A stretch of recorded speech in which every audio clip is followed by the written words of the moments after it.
boa noite. Juntos, mais uma vez, para pensarmos sobre o Ceará que queremos no futuro. As sugestões estão sendo elaboradas por especialistas no assunto, integrantes da plataforma colaborativa de planejamento estratégico de longo prazo, o Ceará 2050. Com o engajamento de todos, construiremos o projeto que vai transformar o futuro do nosso Ceará.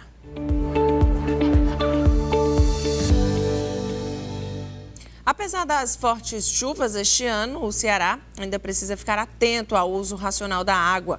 O Castanhão, açude que abastece a capital e região metropolitana de Fortaleza, se encontra apenas com 4,44% da capacidade do reservatório.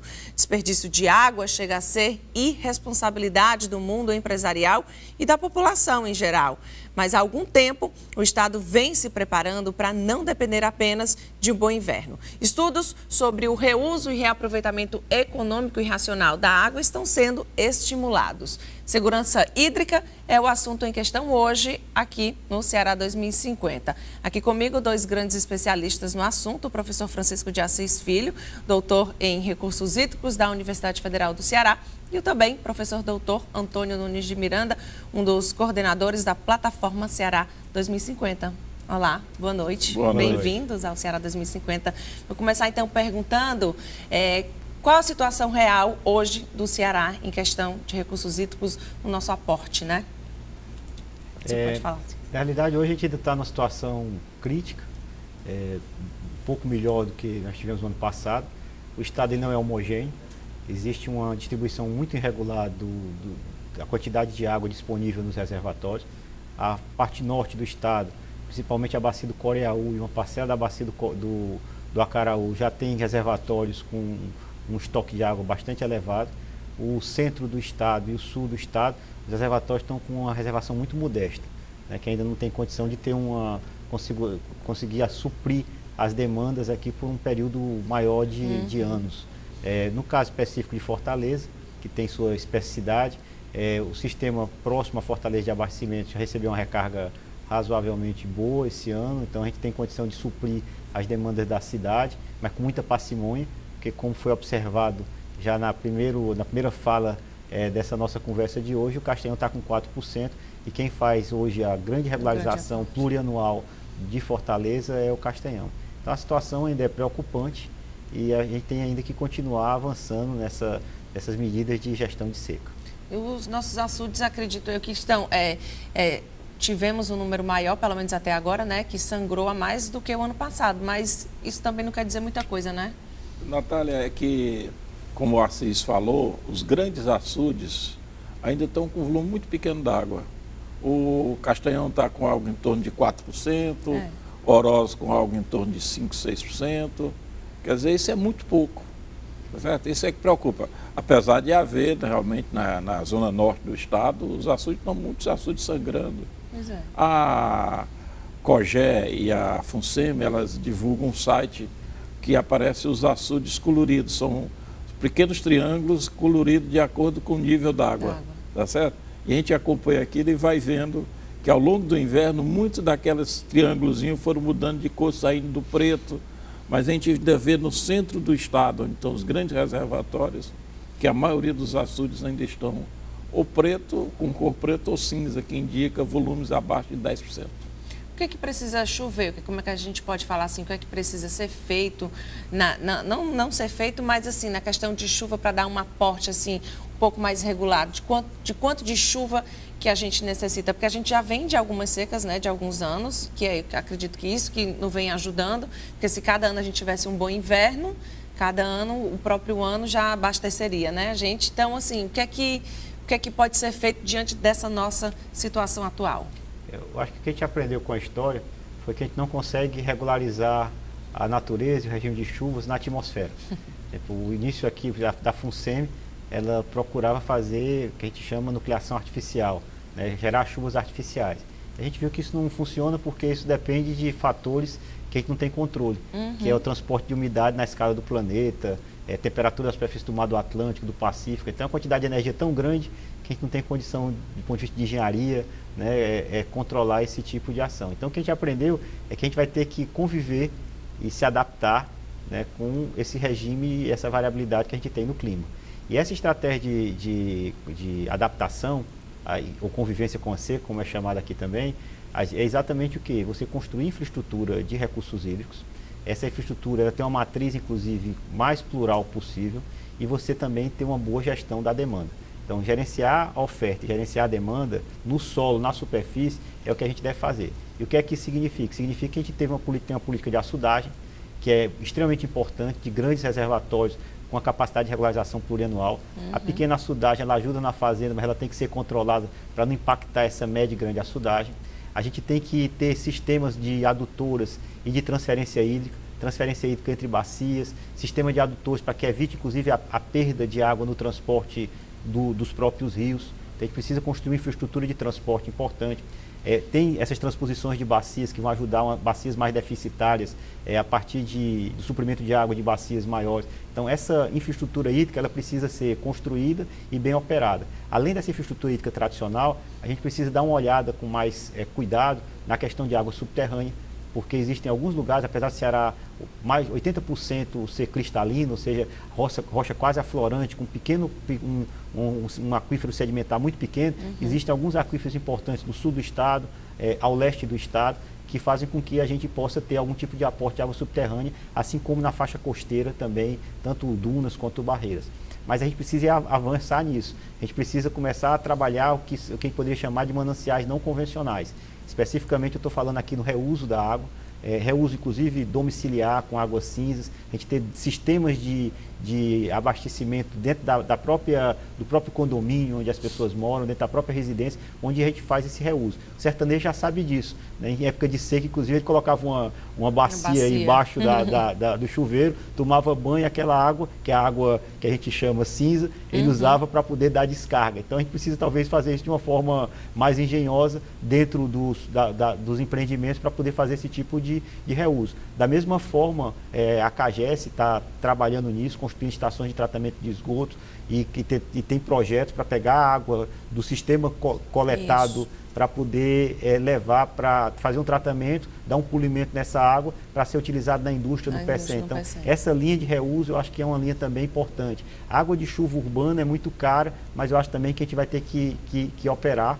E a gente também quer construir cisternas, que é diferente da cisterna do interior, essas cisternas na cidade, né? Mas a gente precisa também talvez aproveitar, só que eu acredito que isso aí vai ser uma quantidade pequena, porque o payoff, né? A pessoa depois que fez o investimento, ela passa um ano muito 5, 6 anos para poder recuperar esse investimento, e aí a gente tem que olhar como é que vai ser feito isso, e a gente também tem que olhar talvez a dessalinização de água do mar, porque um problema que existe é que quando a seca acontece, existe a seca geral, e a seca geral, quando ela acontece, os reservatórios secam. Se o reservatório seca, não tem uso. Se não tem uso, não tem reuso, porque o reuso é condicionado ao uso. Então, a gente vai ter que ligar em alguns mananciais mais, digamos assim, robustos e para fazer esse enfrentamento. Então, a dessalinização e a transposição de São Francisco são 2 mananciais desligados mais dessa ocorrência, dessa variabilidade aqui, e em situações mais extremas talvez seja necessário utilizar. Só que essa água se torna mais cara, porque o custo dessa água de salinização é extremamente elevado, existem impactos ambientais que precisam ser contornados, mas a gente precisa fazer esse tipo de análise. A mesma coisa vale para o São Francisco, que é uma água mais cara do que a que a gente produz aqui, mas é necessário para ter essa garantia hídrica, e a gente vai precisar reorganizar, inclusive, o sistema de gestão para trabalhar com mananciais com custos extremamente variados, né? Durante o ano úmido, ninguém usa esses mananciais mais caros, a gente vai ter que pagar o custo operacional deles. Então, do ponto de vista da oferta, o que acho que a gente tem que fazer é ampliar isso, os mananciais, trabalhar nesse projeto que o governo do estado está tendo, que é o Malha d'Água, que vai fazer com que, inclusive, a gente ganhe mais água também, porque ele vai deixar de transportar água em rio para transportar água em adutora. Com isso, a gente deve ganhar aí uns 10 metros cúbicos por segundo, segundo os números do secretário Teixeira, ou alguma coisa mais, porque tem rio que a gente usa água para transportar água. Sim. A gente libera a água no rio, uma parcela daquela água infiltra, é perdida para os demais usos, e a gente em anos mais secos, essa água falta. Então, esse projeto do Malha d'Água ajuda nisso. E a segunda dimensão do processo, que eu vou falar muito rapidamente, é a gestão da demanda. Não adianta só aumentar a oferta se a demanda é uma demanda perdulária, uma demanda ineficiente. Então, a gente vai ter que melhorar intensamente a eficiência do uso da água, seja na cidade, né, na residência das pessoas, as pessoas têm que ter consciência disso. Se não, além da consciência, pode ter incentivos econômicos para que ela faça esse racionamento de uso da água, como na indústria, como na irrigação. Né? E a gente tem que analisar a irrigação, que tem uma quantidade grande usa uma quantidade muito grande de água aqui no estado, também tem que ter essa parcela. A gente também não tem mocinhos e bandidos nessa história, que a gente tem que ter muito cuidado com isso. A gente não pode fazer só olhando a questão mais microeconômica, dizer assim, você é ineficiente, você tem que parar. A gente tem que olhar cadeias produtivas, porque às vezes na ponta ele pode ser ineficiente, mas ele gera muita renda para o estado, gera emprego. Então a gente tem que fazer isso de uma forma mais inteligente, olhando todas as cadeias produtivas, como é que elas funcionam, e a partir daí talvez redimensionar um pouco essa questão tanto da irrigação quanto essa questão ligada à indústria desses usos da água. E aí, na realidade, nessa hora a água conversa com o desenvolvimento, né? Que estratégia de desenvolvimento a gente vai ter que ter em função dos limitantes que nós temos, que são impostos pela natureza. Professor, então, como é que dentro desses projetos, dessas ideias, né, que a plataforma Ceará 2050 vem trabalhando aí, já pensando no futuro, que é isso que a gente tem que pensar, porque a água, a gente já vem nessa seca, então a gente tem que pensar daqui para o futuro como é que a gente vai, o professor estava falando, professor Assis, sobreviver, né, digamos assim, ou conviver com a seca, ou com o nível baixo da água, né, com pouca água. Natália, o Ceará 2050 está muito bem, vamos dizer assim, provido de informações, porque o professor Assis é o nosso consultor, foi quem nos ajudou a montar toda a estratégia do Ceará 2050. Obviamente não ele só, mas com outros especialistas, o Sávio, Eduardo Sávio da FUNSEMI, certo? E os próprios agricultores dos projetos de irrigação também, e o pessoal do Estado, o nosso secretário de Recursos Hídricos, nós ouvimos todo mundo. Certo? De certa forma, o Assis já falou de forma bem abrangente sobre todas as questões. Certo? E o que o Ceará 2050 pretende, como o projeto estratégico que nós temos hoje, tá certo? É levar tudo isso em conta e criar um sistema que nos permita garantir a água para o desenvolvimento do Estado. Agora, a gente precisa só lembrar o seguinte, que o Ceará já fez muito em termos de gestão dos recursos hídricos. O Ceará é pioneiro, certo? O Brasil todo imita o Ceará em vários aspectos da gestão, inclusive, por exemplo, parte de segurança de barragens.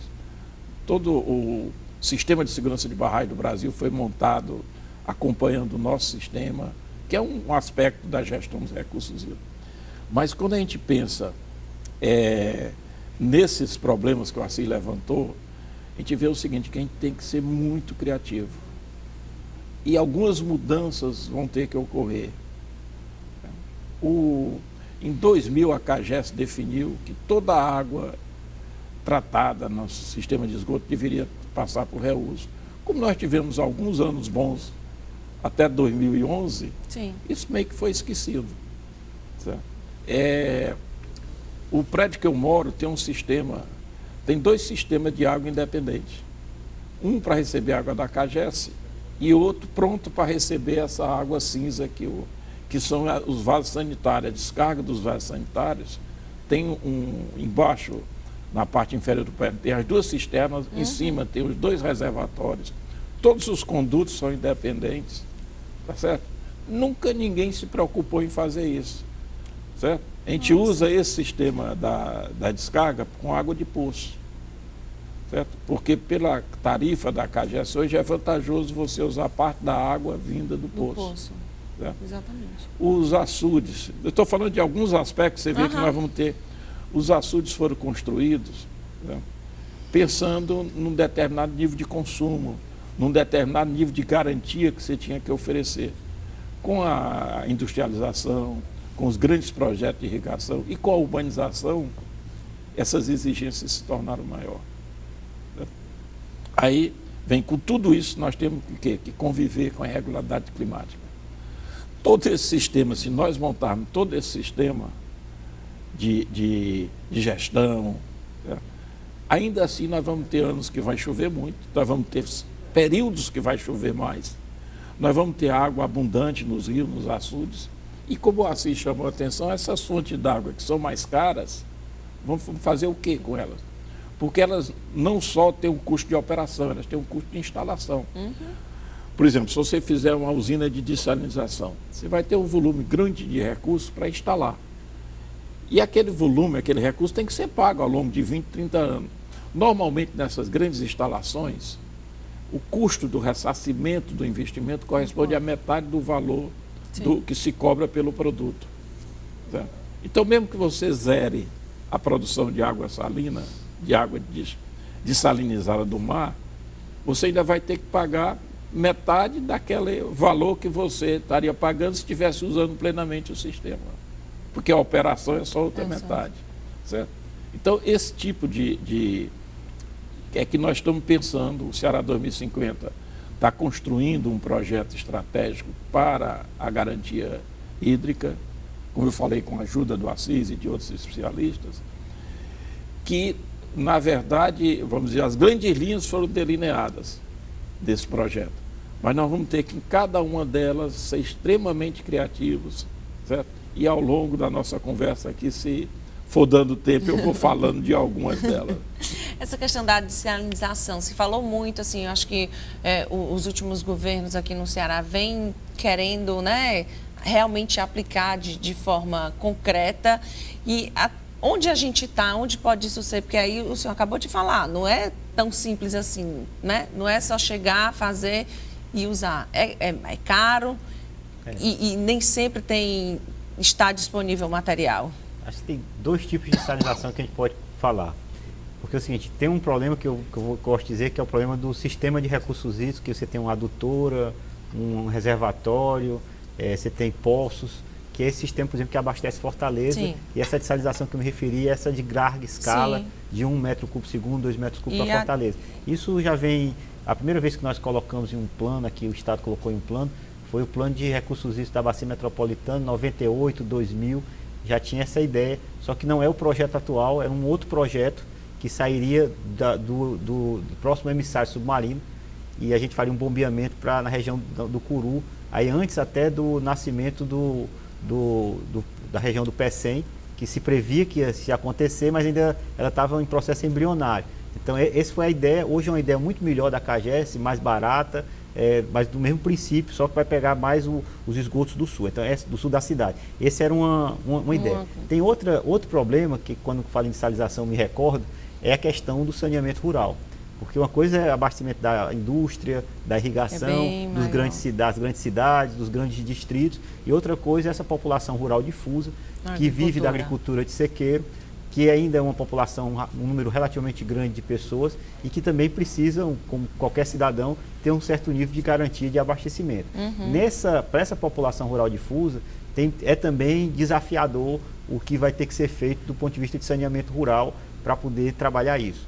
Nessa linha é que um dos mananciais que vem sendo utilizados, aí eu acho que desde a década de 90 aproximadamente, tinha um pessoal da Paraíba, de Campina Grande, que desenvolveu já uma tecnologia e depois disso foi difundida no país como um todo, que era exatamente essa tecnologia de salinização para poços e que água salobra de poços. Sim. Porque os nossos poços no cristalino têm água salobra. Essa linha de salinização, ela avançou muito, mas tem muita dificuldade.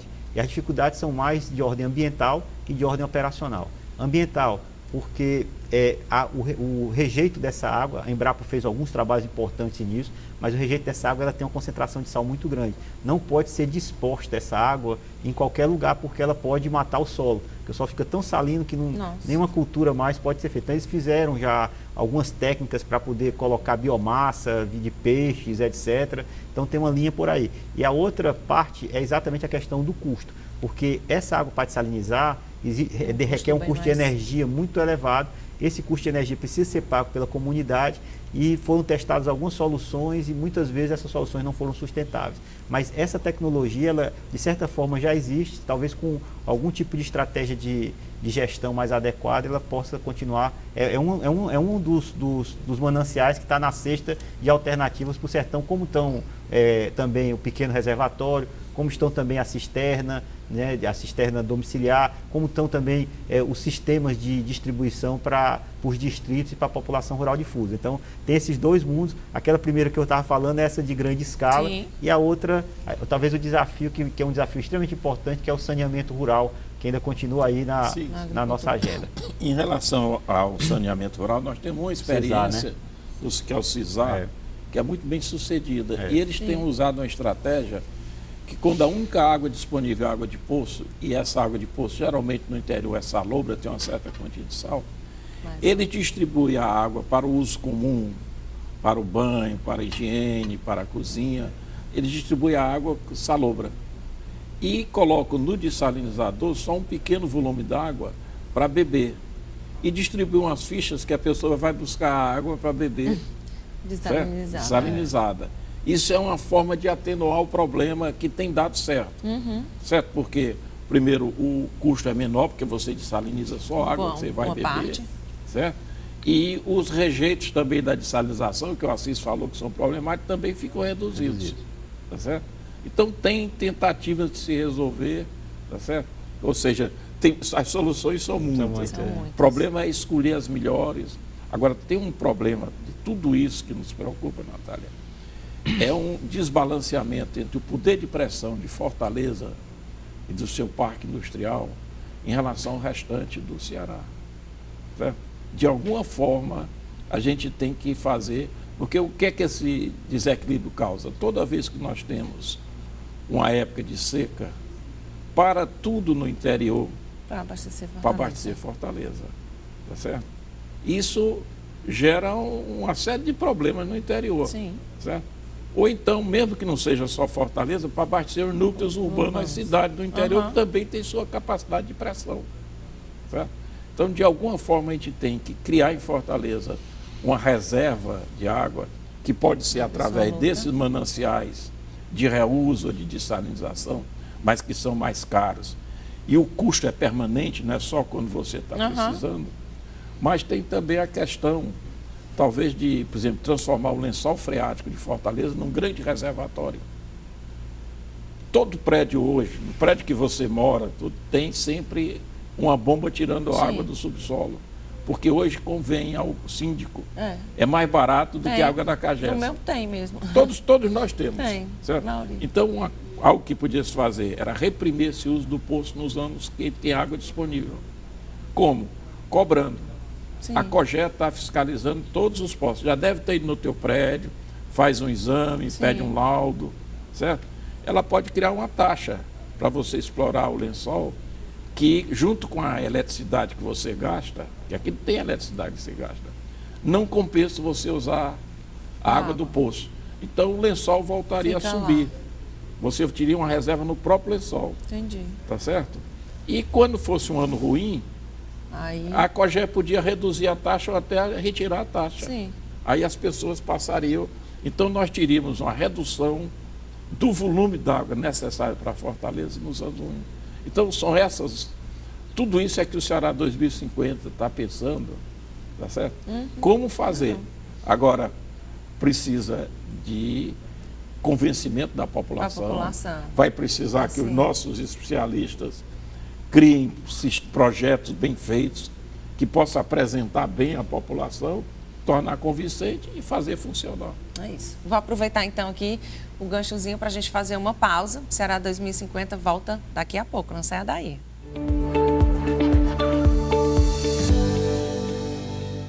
Apoio Cultural Via Direta.